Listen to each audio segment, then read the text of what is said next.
hermanos. Dios les bendiga a cada uno de ustedes. Hoy voy a enseñar acerca de Ruth, capítulo número 4. Había un padre que iba con su niño y el niño en la conversación le decía: papá, en la iglesia nos hablan de Dios, en la iglesia nos enseñan atributos de Dios y nos enseñan muchas cosas de Dios, pero yo no conozco cómo es Dios de grande. Y entonces el padre volteó a ver al cielo y le dijo: ¿quieres conocer a Dios? Sí, papá, le dijo, mira al cielo. Y en ese momento se veía una estela como de humo blanco. Y allá se miraba, pero allá muy largo, un avión. Y le dijo: mira, ¿ves aquel avión? Y el niño le hace con los dedos así, así, así, así. Mira, le dice: así es Dios. Y entonces el niño con los dedos así. Y entonces le digo: papá, así es con estos dedos, así es de grande Dios, así como ese avión. Sí, hijo. Siguieron caminando. Allá el padre pasó por el aeropuerto y lleva a su niño. Pide permiso para poder ingresar a ver los aviones más cerca. Y le dan el permiso y entra con su niño. Y ya el niño, emocionado porque entró a un aeropuerto, le dijo: papá, ¿y a qué me traes aquí? A que vean los aviones de cerca, hijo. Y entonces el niño, pues alegre, y se van a un hangar. En ese hangar hay un avión inmenso. Y el niño se acerca y ve ese avión inmenso. Y entonces le dice el papá: hijo, ¿viste ese avión? Aquel avión que tú dijiste que así era. Ahora mídelo con tus dedos. Viendo sin pie de pelo. Y el niño, hermano, sorprendido, y lo acercó más al avión. Y el niño miraba aquel: papá, esto es inmenso. Le dijo: así, hijo, es Dios. Entonces, hermanos, a veces nosotros, predicadores, enseñamos a nuestra gente, hacemos una hermenéutica, una teología, una exposición, pero en la teología muchas veces no dejamos una estela de Dios o solamente dejamos que la gente vea un avión pequeño. No acercamos a la gente a través de la palabra de Dios. Dios nos ha llamado a eso, hermano. A eso nos ha llamado Dios. En este pasaje que vamos a ver, nosotros vemos 4 capítulos de Ruth. A mí me toca el último capítulo, me toca cerrar. Y gracias a Dios, porque esa es la providencia de Dios. Y ahora, hermanos, cuando veo el capítulo número 4, me doy cuenta por qué de esta carta. El propósito de esta carta. ¿Por qué esta narrativa? Porque si nosotros no la entendemos y le enseñamos a la gente nada más, como muchos la enseñan, que es una historia de amor nada más, y le enseñamos a los hermanos una historia de amor, y se van con esa idea, salen de la iglesia con esa idea. O como leo un libro, una literatura, Romeo y Julieta, una historia ahí con un trágico final. En esta, pues, si le enseñamos de esa manera, podríamos decir cómo concluye, o un matrimonio con hijos. Pero en realidad esa es la intención. No la vamos a ver de esa manera. Miremoslo como el niño aprendió a ver el avión de cerca, de ver a Dios, porque si nos enseñamos de una manera de amor y otros principios que enseñamos cuando predicamos a la gente, le enseñamos nada más principios, consejos de cómo ser una buena persona, un buen esposo, un buen padre, pero no les enseñamos cómo Dios puede actuar en sus vidas, ese Dios grande y maravilloso. Y esta historia, este libro de Ruth, y ustedes lo ven, 4 capítulos que nos narra primero la historia trágica de una familia, el regreso de una mujer y ya 2 mujeres viudas. Capítulo 2, ¿qué vemos ahí? Vemos entonces, miramos ahí a esta mujer que regresa trabajando en un campo, conoce al dueño del campo y establecen una relación. Capítulo 3 vemos que esa relación, su suegra le hace un plan para que llegue. Y el propósito es ser redimidos. Y ella va, esta mujer llamada la moabita, conocida Ruth, llega allí y se pone a los pies de este hombre pidiéndole que la redima. Él se compromete a redimirla. Y en el capítulo 4, que vamos a ver en esta mañana, tenemos nosotros ya la conclusión de todo ese relato.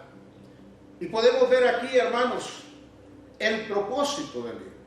Y miramos lo que vemos aquí, vemos aquella audiencia original viviendo en ese momento.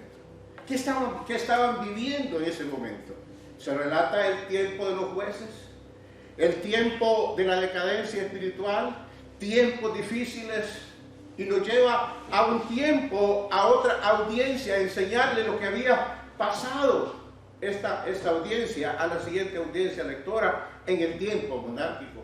En ese momento, lo que estaba sucediendo y la necesidad que ellos tenían. Y escribe el autor este libro con el propósito de enseñarles a ellos acerca del tiempo de los reyes, de la descendencia de los reyes, del rey David, de dónde procedía. Y por eso se hace todo ese relato de ese desde el primer capítulo 1 hasta el capítulo número 4, versículo número 17. El capítulo 4 tiene 2 escenas, del versículo 1 al 12, tenemos la primera escena, del versículo 13 al 17, la segunda escena, y de ahí preguntaba, ¿cómo encaja todo esto en la exégesis? ¿Cómo encaja esto? Y ese era el propósito del libro. El propósito era que mencionó todo esto para llevarnos, para enseñar a sus lectores la descendencia de su rey. Y ese es el propósito del libro. Ahora, vamos a ver en esta mañana una escena. Les decía, les hablaba, hay 2 escenas, pero vamos a verla una nada más. Y entonces, dicho esto, hermanos, veamos entonces que Dios muestra su soberanía a través de personas que actúan como instrumentos para el cumplimiento de su plan divino.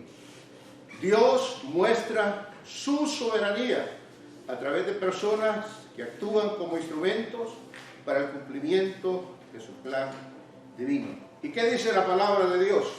Veamos aquí a Ruth capítulo 4 versículo 1.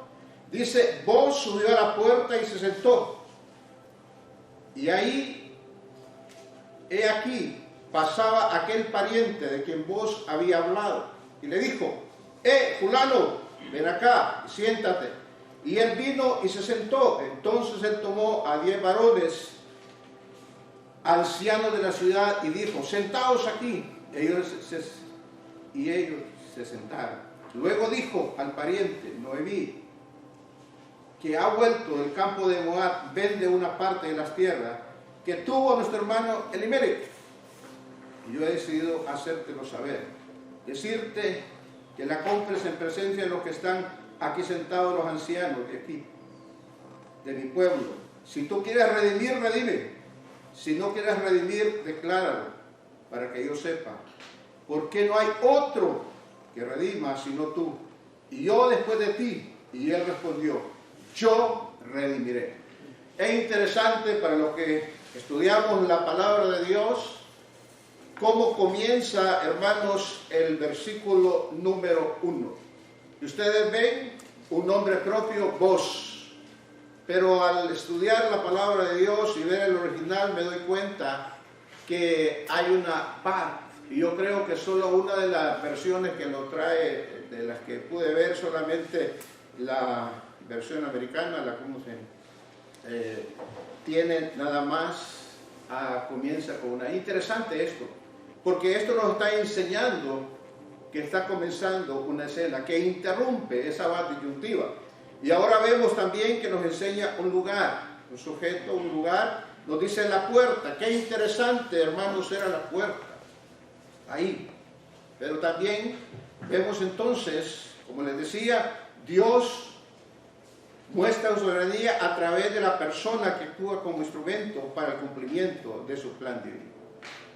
Y les decía que íbamos a ver nada más una escena, y en esa escena, como instrumento de Dios, sabemos llevar a cabo el plan de su gracia.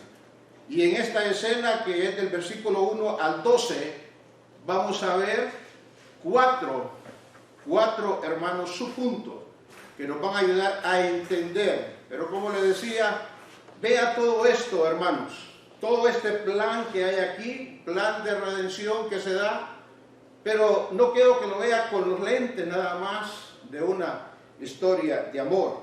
Le decía, volviendo al versículo número 1, interesante lo que está sucediendo aquí cuando ya se comienza el compromiso que había adquirido, la promesa que le había dado Boaz en el contexto del capítulo número 3, versículo 13, le está diciendo a Ruth que él se había comprometido a redimirla. Y entonces vemos ya aquí a este hombre comprometido llevando a cabo ese plan, ese asunto, y viene, se va a un lugar estratégico donde toda la gente pasaba, ellos conocían su cultura, sabían y entendían de que ese era el lugar indicado y ahí iba a encontrar. Y de manera pasa el fulano, lo llaman y le dicen que venga y se siente. Interesante cómo vemos los imperativos aquí.